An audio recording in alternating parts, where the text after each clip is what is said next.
ఉమ్మడి నల్గొండ జిల్లా మంత్రి జగదీష్ రెడ్డి ర్యాంక్ వివరాలు ముఖ్యమంత్రి కేసీఆర్ ఎందుకు వెల్లడించలేదు? ఉద్దండులున్న నల్గొండ జిల్లాలో కాంగ్రెస్ కు టీఆర్ఎస్ గట్టి పోటీ ఇవ్వనుందా?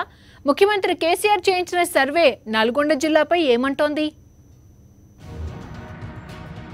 నిన్న మొన్నటి వరకు టెన్షన్ లో ఉన్న ఉమ్మడి నల్గొండ జిల్లా టీఆర్ఎస్ ఎమ్మెల్యేలంతా ఇప్పుడు సంబరపడిపోతున్నారు. గత సర్వేలో వెనుకంజలో ఉన్న ఎమ్మెల్యేలంతా వచ్చే ఎన్నికల్లో టికెట్ దక్కుతుందో లేదనే హైరానా పడ్డవారంతా ఇప్పుడు తాజా సర్వేతో ఊపిరి పీల్చుకున్నారు. గతంలో కంటే ఇప్పుడు మెరుగైన రిపోర్ట్ రావడంతో అందరిలో ఉత్సాహం కనిపిస్తోంది.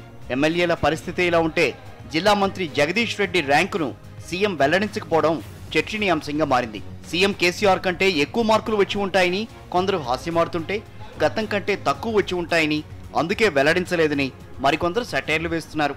మరోవైపు నల్లగొండ జిల్లా సర్వే అందరినీ ఆశ్చర్యానికి గురిచేస్తోంది. ప్రతిపక్ష కాంగ్రెస్ లో ఉద్దండులమని చెప్పుకునే వారంతా నల్లగొండ జిల్లాకు చెందినవారే. తాము బలంగా ఉన్నామని కాంగ్రెస్ చెప్పుకునేది నల్లగొండ జిల్లాయే.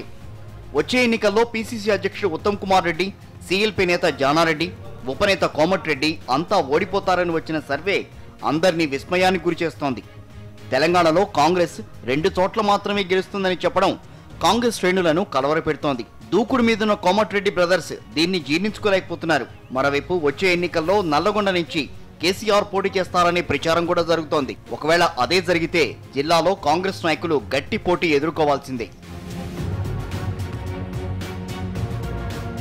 సీఎం పోటీ చేస్తారన్న కారణంగానే నల్లగొండ జిల్లాలో కాంగ్రెస్ నుంచి ఒక్కరు కూడా గెలవరనే నివేదిక వచ్చిందని టీఆర్ఎస్ నేతలు అంటున్నారు. రమేష్, కరస్పాండెంట్, నల్గొండ.